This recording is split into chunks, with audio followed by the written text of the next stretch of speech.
ultimate on-demand destination for the UK's best fan-led football podcasts. Want authentic supporter insight on all things Bournemouth? Follow Up the Cherries in all departments on the TalkSport Fan Network. Club-dedicated content created by the fans, for the fans. Search TalkSport Fan Network.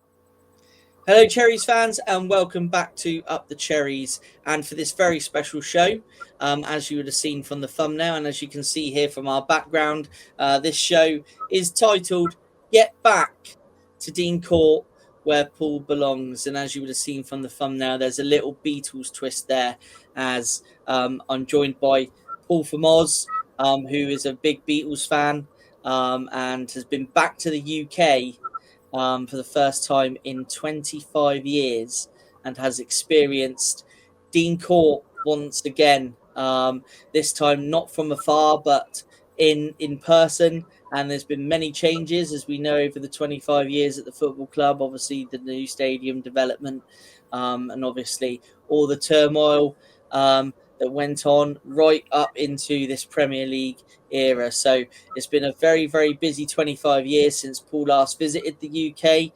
But this is his story. He's going to tell us his experiences, not only just at Dean Court. We're also going to touch on a little bit about music as well, because if you know Paul and you know myself, we're very, very big on music. And Paul's had a tour in Liverpool, the Beatles tour in Liverpool, and has also managed to visit a couple of stadiums up there as well, which we're going to hear about as well. But let's get started. Let's introduce the man himself. As you can see, he's already next to me, and that is Paul from Oz. Paul, looking forward to this one. Looking forward to reminiscing with you on your experiences of being back in the UK. Obviously, we managed to meet in person, which was lovely, which we'll talk about. But Paul, back in the UK. Yeah, wow. 25 years is right, Matt. And to go to Dean Court with a 25-year gap, I mean, you watch it on TV, but there are so many changes there that I guess living there, you would be gradual changes and you wouldn't always pick up on them. You know, the last time I was there was massive holes in the car park with puddles and stuff. That's all been fixed up, and the work that's been done on the ground is incredible. The improvement has been incredible. As I said to you, Matt, when you kindly picked me up and we went to the ground that day, lots of things I noticed. The security, so heavy there. I mean, the last time I went there, you could just go for a stroll around. You know, there was no one around the ground back in those years. And we couldn't get past the club shop, could we? We went there and parked up, and we were allowed to go into the shop. And I said to Matt, I'd love to go for a walk round, and we weren't even allowed to go for a walk round, were we? Around the perimeter of the ground. No, unfortunately not. Obviously, they do lock where the north stand is. That's locked up from there. And obviously, it was a case of being told that we weren't able to walk around the ground, which was a shame. It'd been nice to walk around the ground with yourself. But yeah, a lot of changes, wasn't it, from the old ground? Obviously, you couldn't at first quite get your head around how they turned the ground. If you remember, we were having a conversation. You were like, "Well, that's the main stand there," and I was like, "No, that was the south end." And then you still couldn't quite picture like the whole turnaround, could you? No, I still don't even know why they bothered to do it, to be honest. But that's another story. But it was just weird because my memories, obviously the main stand were where it used to be there, the main stand, and opposite was the new stand, and the south end up to the left if you're looking out from the stand, and Brighton Beach down the right. It was always that way, and they all had their own little personalities, those stands. I remember the south end it's still the noisiest in the ground. It's now called the north end, isn't it? Yeah, it's the North Stand now. Yeah. Well, the Steve Fletcher stand. Is it? Yeah, that Yeah. still seems to me that the most volume came out of that stand, and it always did. It always came from the south end when I was there. And the old newsstand, is that the Ted Mack stand now? The old newsstand? That's the old newsstand. So Mm. the old newsstand Mm. is where the North End is, and then the main stand is Oh, where the wow. South End was, Yeah. and then Total. Mm. the seating stand technically would have gone. The old seating stand technically would have gone through the middle of the pitch, and Mm. then the Brighton Beach end was the other end. So yeah, it's a complete turnaround. So we've gone from that way to Oh, wow. that way. Yeah. I was totally confused. I'm still confused with it now. Now I'm back home. I've only been home 9 days, but um, I went there, and I don't know. I couldn't put my finger on it. I said to you at the time, it lovely to see all the improvements and all the money that's been spent on the ground, but I think it's lost something, and I can't. It's become like sterile. The ground to me has become. It's the only way I can describe it, and I say it in a loving way. I don't mean it in a nasty way. I mean they've done the improvements, but the ground, it seems to have lost something, and I don't know what it is.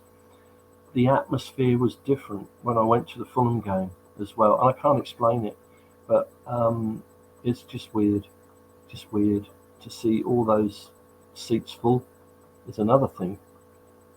But I look back on my times there before, Matt, and as I said, the ladies downstairs with the metal teapots pouring out the tea, and you only had a choice of pies and a few Mars bars from my memory. I mean, it might be miles off, but might be getting muddled up. And I remember how awful the toilets were down there. They were just absolutely dreadful in the old days, but now that's all come up to date and marvellous. I can remember the old wooden program shop.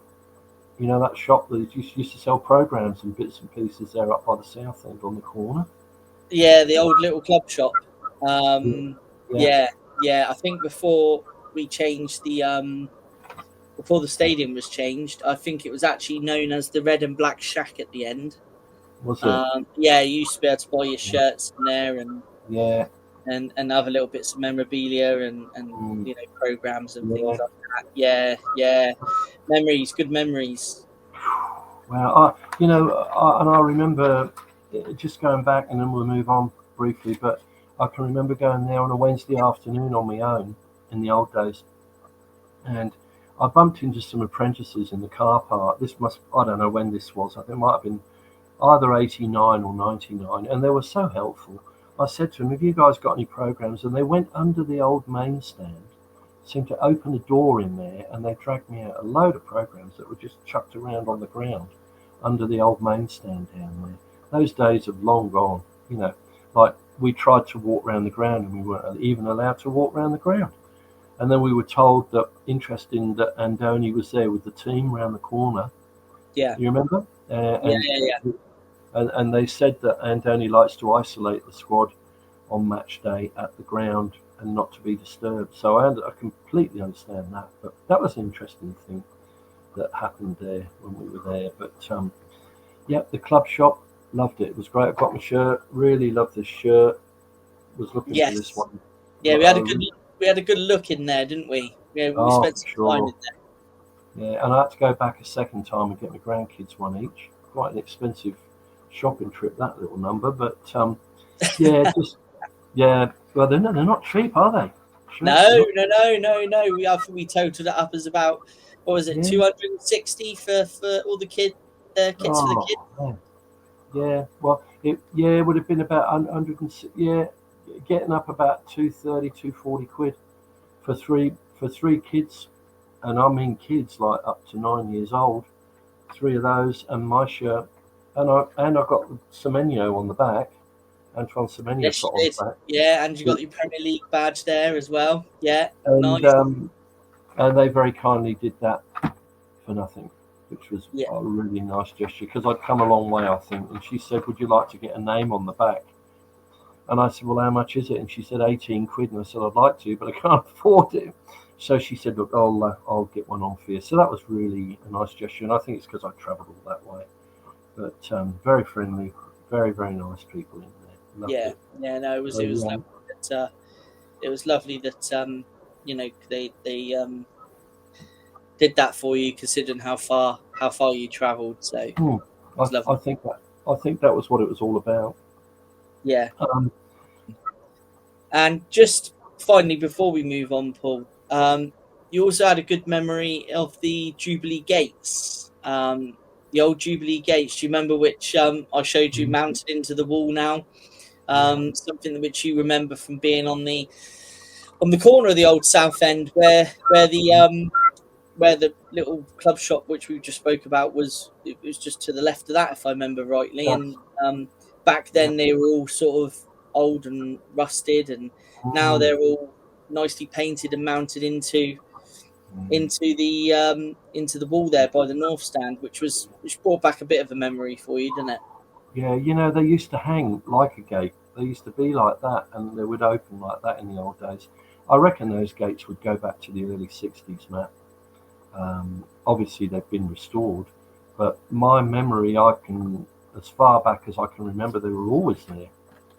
And there used to be the social club there on that corner there as well, didn't it, in the old days? Yeah, the old supporters club. Yeah, That's right, supporters club. That's right. Yeah. yeah, the old supporters Um, club. Yeah, which was a shame that went. That's one thing from the old ground that I think was a shame that was never mm, restored. Was the old mm, supporters club, because mm. yeah, there was a great atmosphere in there, and yeah, it was always it was. I always remember there being darts competitions in That's there. right. There's loads of memories. I'm sure people watching this that remember it could possibly put some memories in the comments in the old supporters club and the old ground in general, Oh, um, yeah. because there was a lot of memories. Did you ever go in the old supporters club? I don't think I did, but I always remember on a Wednesday night. I mean, it would be very quiet in there. I'm sure midweek. I think it was open through the week, and they used to have meetings there and stuff. But I never actually did go in there, Matt. But I've walked past it obviously a few times there. But I think you used to get a little membership card or something. Yeah, I believe so. If I remember rightly, yeah, there was a Way membership back. card. Yeah, Yeah, yeah, yeah, good old memories, isn't it? And it was yeah. nice to walk around with you. It was nice to take you over there, and we did have a bit of a look around of what we could look around, didn't we? But you got a real experience though, didn't you? In the evening, that was the day of the Fulham game. We had a look round in the morning, and we went off. We had a cup of tea and had a few conversations about Bournemouth in general, and we had to look at some memories from around the town as well, from when you were growing up. We had a little drive around, didn't we? In Winton Rec, for example, Yeah, which brought back a lot of childhood memories for you. yeah, But then in the evening, you had the real excitement of attending a game at Dean Court, or Vitality Stadium as it's now known. So give us all the highs of that experience, and the hospitality and yeah, people you met, and yeah. you also had the opportunity to meet the man of the match as well, didn't you? So I'll hand over to you. Just give us all your experience. Yeah, well, I had to get there for 5 o'clock in the afternoon, even though the kickoff was at 8 o'clock, and I did get there at 5 o'clock. Earlier in the day, I was starting to think, oh no, as the weather deteriorated. If you remember, it was just terribly torrential rain, and I thought, oh no, I just really hope they don't call this off, because that was the only match I could attend due to the England games, and everything else, the break that goes on. But what a game. Bournemouth Fulham match. I got there 5 o'clock. You get welcomed with a drink in there, and they show you to your table, and you sit down, and there's free programs everywhere, and you don't know who you're going to sit next to. But it was a special treat. It was expensive, but it was a special treat for me, and I'm really, really pleased I went and did that because of the experience that I had afterwards, which will lead on to meeting up with Justin Clivert and stuff about half an hour after the game. It wasn't long after the game. I don't know how ever he got down there so quick, but yeah, went in there, talking to different people. Steve Fletcher was down there. I've completely forgotten the name of the goalkeeper that was there that I spoke to you about. That was Vince Bartram. Thank you. And I did speak to Vince Bartram, and they're both true gentlemen, and explained to them I was from Sydney, etc. But it was a great experience. The game itself, as I say, I was lucky. I was sat in the stand there, near the corner there. I think it was block 2, if that makes any sense to you at all. And I thought before I went, blimey, I'm going to get absolutely drowned here. But I was very lucky because the wind was behind me, and I didn't get particularly wet in the stand there because the wind was blowing to the back of the stand and it had missed me. Had it been coming into the stand, I would have been absolutely drowned in there. But I think if you're a regular fan, you know the story of the game. The first half was really difficult, and I think that was possibly down to the conditions because it was swirly. You were there too, weren't you? Yeah, certainly was.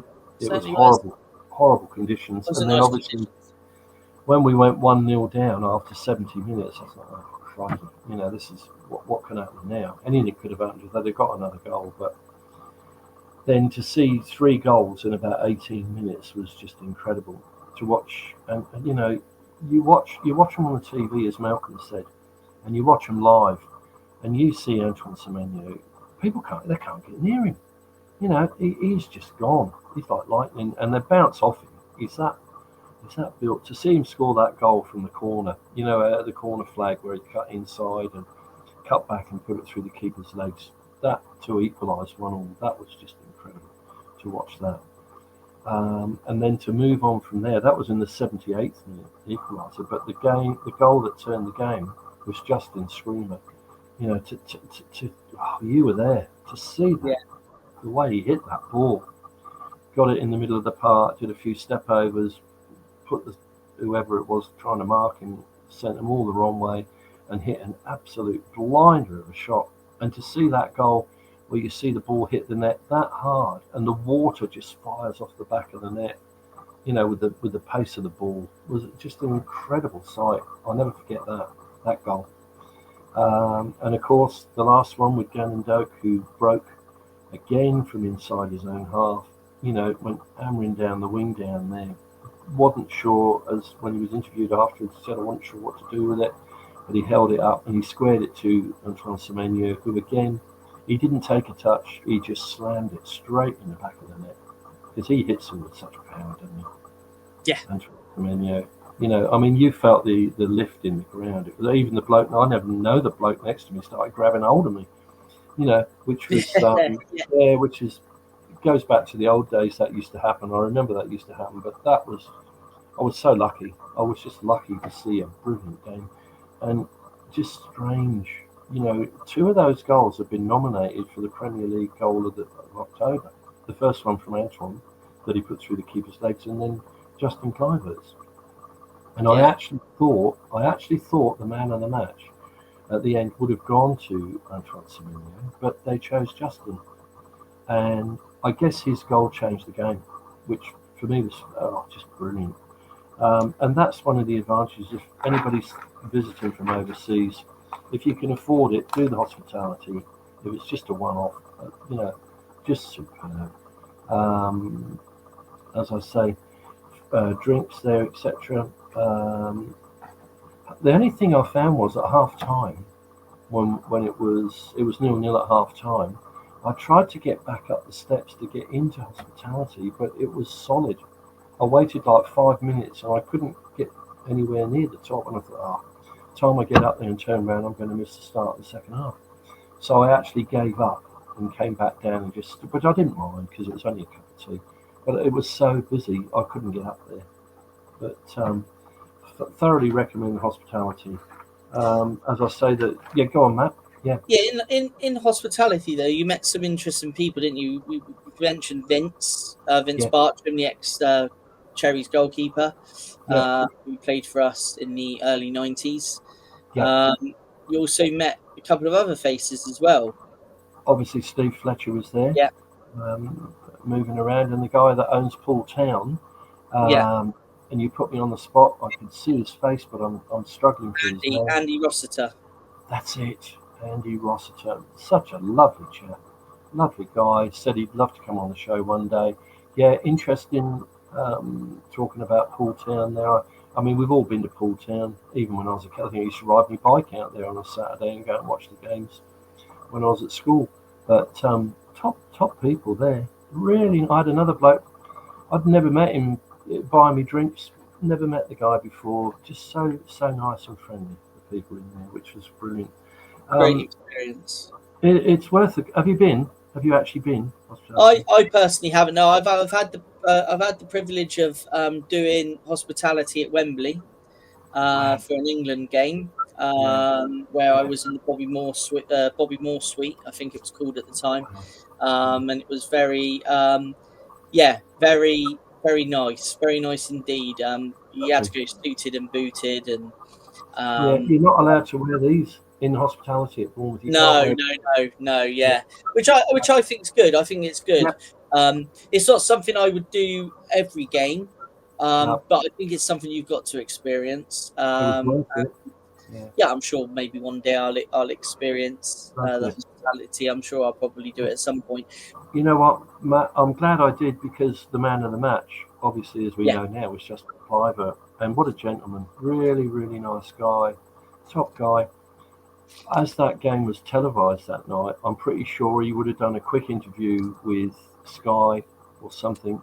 And somehow he got all changed and showered, and he came up and did about 3 or 4 minutes talk to the hospitality crowd up there. And he was really good. And as he wandered over, he had 3 like security. I don't know what they were, like big blokes around him, like security or something. They were with him. They came in with him and they sort of circled him. I don't know what that was all about. But I managed to pick up 3 programs off the table, which was a bit naughty, but because it was sitting there. But and I had my pen ready, my felt tip pen. And I approached Justin and I said, "Excuse me, Justin, would you be kind enough to sign these programs? I've got 3 grandkids in Sydney, Australia." And the minute I mentioned Sydney, Australia, he was onto it. You know, "Oh, wow, you're from Australia?" I said, "Yeah." I said, "They're Bournemouth fans. We're all Bournemouth fans. If you'd be kind enough." He said, "Yeah, sure." And he signed the 3 programs, which was brilliant. He signed it Justin Cliver and he put number 19, which is the shirt. He certainly His did. number, his shirt number. And on there. I was very lucky, thanks to yourself, that you gave me one of the programs, and there it is, signed, which is lovely to see. And as Paul said, popped his squad number there as well also. So thank you for that, Paul, once again. I shall have that. I've got a match worn Clive shirt to have framed, and I'm going to have this framed with it. So I do thank you for that. It was nice little surprise before you. It must have been, Matt, because I had my money on Antoine being the man of the match, scoring 2 goals, and then Justin appeared quite rightly. They could have had 2 men of the match, couldn't they? Oh yeah. So difficult at the minute, isn't it, to pick a man of the match? To be honest, playing so well. They're all so good. The minute I told him I was from Sydney and that, he was brilliant, and he said, "I scored a good goal for them to enjoy," and he laughed. He said those sort of words. This is half an hour after the game. Yeah. Which was very nice, and he shook my hand, and really top bloke. Can't speak highly enough of him. Made my night. Seeing Bournemouth come back to win 3-1 and then meeting Justin like that was just absolutely brilliant. He didn't stay for long. After I'd spoken to him, there was one other little lad came up and got an autograph, and he took off.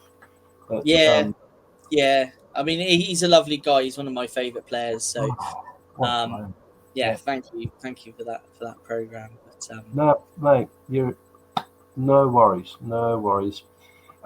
Then prior to that game, I'd been in Liverpool talking football. Yes. Yeah.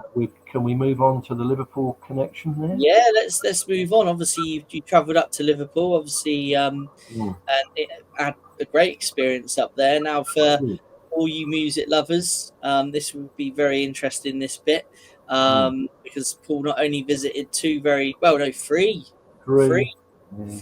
good stadiums while he was up there. He also went on the Magical Mystery Tour as well. So, Paul, let us know your experiences of being up in Liverpool. Yeah, well, that was in my plan, was to go there to visit the three football grounds, and get the experience of it, and then go on the Magical Mystery Tour with the Beatles, which is hence the title Get Back. Yeah. My granddad, Jim, he was born in Bootle in Liverpool, for those of you that know Liverpool. And he moved down to Bournemouth. I wouldn't have a clue when, but lovely man. I didn't really know him. He died when I was 5, but apparently he was a really top gent, so that's nice. But first of all, I started at Anfield, and I know you've been to Anfield, Matt, and yeah, I'm going to say this while I remember, both Anfield and Everton, and I say it with respect to Bournemouth, they're light years ahead of where we're at with the stadium situation, and their setup is just magnificent. I mean, I went to Anfield, didn't find a lot of security there. Could have gone for a little wander there, which surprised me at Anfield. Went into the club shop, and it was literally, for those of you that know our shop, Anfield's club shop was like 8 times the size of... It's on 2 floors, isn't it? Absolutely massive, mate. They sell everything and everything. Outside the stadium, they had the Hillsborough tribute, which was there with all the names of the people that died. Hillsborough disaster. They had the Jota tribute thing there going on, and there was people milling around everywhere. You know, this was Wednesday morning, about 10:30, people milling around. Had a really good look around there, and the people there were so friendly at Anfield. So friendly, lovely people.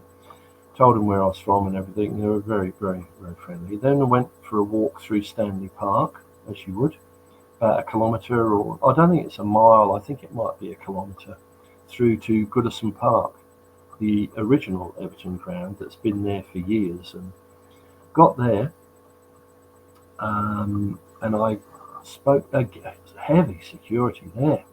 I couldn't even get like 50 metres from the front gate. They wouldn't let me in. I said, well, I would love to have a walk. No chance. You can't come in, mate. Can't come in into Goodison. But it looked as if it had had its time. It looked like it was stuck in the 60s or 70s to me, Goodison. What can I say about it? The ladies' team play there, you know. There's nobody plays there, only their ladies' team.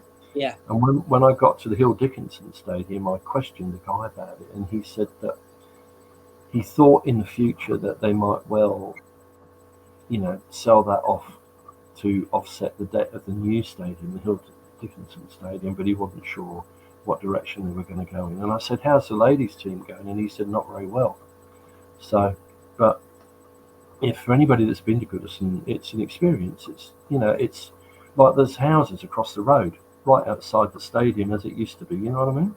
And a church on the corner as well. Yeah, there's people living right off the corner. Yeah, incredible. Yeah. Did enjoy that, but it looked its age. You know what I mean? And then went to the Hill Dickinson Stadium, which was the brand new stadium, which the people there are so friendly. High security again. You had to get past the young lady on the gate to get into the car park. And then you can go into the club shop. And I got into the club shop, and again, massive, on 2 floors, Everton's shop. To me, I looked at that ground and I thought, Everton, with the money they've spent, £700 million plus, they're set up for 40 years there. It's like you get inside and it's like a 5-star hotel. You go in, they've got these bars, long, the length of a football field of bars. A1, it's like a 5-star hotel. Absolutely beautiful inside. And I was wondering what a Hill Dickinson thing was all about. And for those of you that don't know, there's solicitors in Liverpool, Hill Dickinson, and they paid 10 million to get the naming rights of the stadium. 10 million quid. So that would have offset some of their money. But the seats, you know how we are at Bournemouth, they're just as close. And we looked through. Oh, I asked the guy there, could we have a little look through? And he said, well, no, we're all closed up at the moment. But I did manage to look through a gap there, and it's just brilliant. Have you been, Matt, to that stadium? The new one? The new one, Yeah. no. You, if you get there, you'll see what I mean. And he actually said to me, I said, where's the best view in the ground? And the guy on the door actually said to me, we feel that the away supporters have the best view of the whole ground. Wow. Yeah, So I think they're in the corner, aren't they? The away fans going to. I don't know. I couldn't look in. But they were treating the pitch with something purple. I don't know what they were doing when I was there, but just so friendly. I actually think, with no disrespect to Liverpool, but I think the Everton people were even friendlier when I got there. They were amazing. I can only agree with you. When I've been up there, I've all I've ever had is, friendly. Yeah. I mean, I remember the last time going up to Liverpool, went into a Liverpool pub with Liverpool fans, and they welcomed us in there with open arms, and in there chatting to how when did you leave this morning? You coming up, and they're really nice people. I don't think if you're a Manchester United fan, or maybe a Chelsea fan and an Everton fan from the Liverpool side and vice versa. I think you probably wouldn't get the same hospitality. But lovely. When I've been up there, they've all been very, very lovely. So really nice place to go. Different class, mate. Anyway, then I moved on. We've come on to the music section, which I was really looking forward to. For anybody that's visiting Liverpool, make sure you get on that Magical Mystery Tour bus because it's amazing. It's been voted the 8th best bus tour in the world through some rankings. I don't know who it was. That's what we were told. Goes for 2 hours. It's about 37 quid. And if you love the Beatles and you want to see real musical history, get on it, because we went to all 4 Beatle houses, John, Paul, George and Ringo. I went to Strawberry Fields, got off the bus and looked there, got off at Penny. We didn't get off at Penny Lane. We had to pull over at Penny Lane. They were doing roadworks or something. And it ends at the Cavern, which was in Matthew Street, and you get free entry because I found out that the guy that owns the Cavern also owns the Magical Mystery Tour bus company. Absolutely brilliant. Did the ferry across the Mersey, got on the ferry, playing Jerry Marsden, Ferry Across the Mersey. The song on there, beautiful stuff. And another bit there was I stumbled at Albert Docks, which is where the Magical Mystery Tour bus takes off from, the British Museum of Rock. And I think I told you about it. What a place. You go in, all the memorabilia of all the British bands in there, the guitars, the amplifiers, the stuff, and the A to Z of British rock. There was Queen's memorabilia in there. Because you actually sent me a picture of the Queen drum kit, because obviously people that know me, I'm a massive Queen fan as well as a Bournemouth fan, but a massive Queen fan as well. And you sent me a picture of the drum kit from the 1984 Works tour, which was nice to see, which was the same kit that they used at Live Aid, I think. But the actual Live Aid kit, the one they actually used at Live Aid, is actually in Montreux, I believe, in the Queen Studio Experience. So the one you sent me was from the Works tour, which was really good to see, actually. I mean, I think this place has only been open a couple of years. I didn't even know it was there. And I didn't. No, British Museum of Rock, worth 20 quid, mate, to go in. I mean, it's all memorabilia, as I say, from Queen, Pink Floyd, Led Zeppelin, Ozzy Osbourne, the Beatles, a whole lot's in there. Absolutely fabulous. Great little trip, that one. And in general, Liverpool, I was blown away by it. It's just a vibrant city. Like, they have vintage shops there, second-hand shops, and they're all playing loud music into the street. It's all this black soul music from the late 60s. And you just walk along and you hear this music. Every now and again, a shop will be blaring music out. So it was just a brilliant experience. The whole thing, just to summarise, the whole thing was brilliant. To go to Dean Court again after 25 years, to go to the match, to experience hospitality, to meet the players.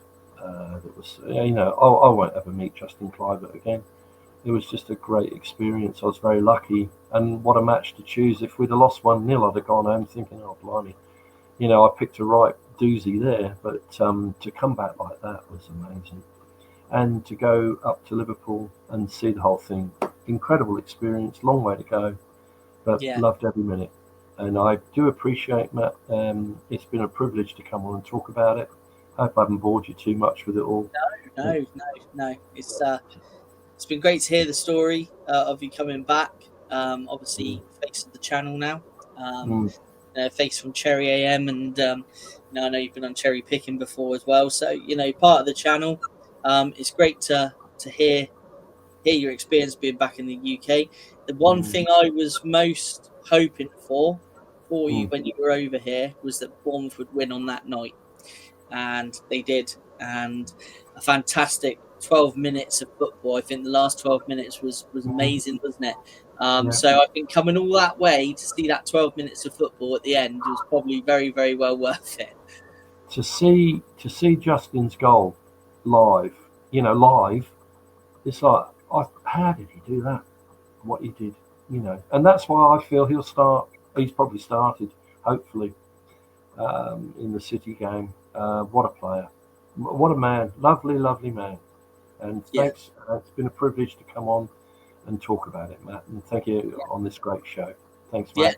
And thank you for joining me, and thank you for the program. It was great to meet up with you as well. To meet up in person a couple of times, like we did, was really, really nice as well. So, it was a great experience. For both of us, I think, actually, and it was nice that you managed to come across and see a win. But thank you to you for sharing your memories and your stories of your time in the UK. Fantastic to hear, the stories that you've told us. So, much appreciated. And until the next time, as we always say, up the cherries. Up the cherries. The TalkSport Fan Network. The ultimate on-demand destination for the UK's best fan-led football podcasts. Want authentic supporter insight on all things Bournemouth? Follow Up the Cherries in all departments on the TalkSport Fan Network. Club-dedicated content created by the fans, for the fans. Search TalkSport Fan Network.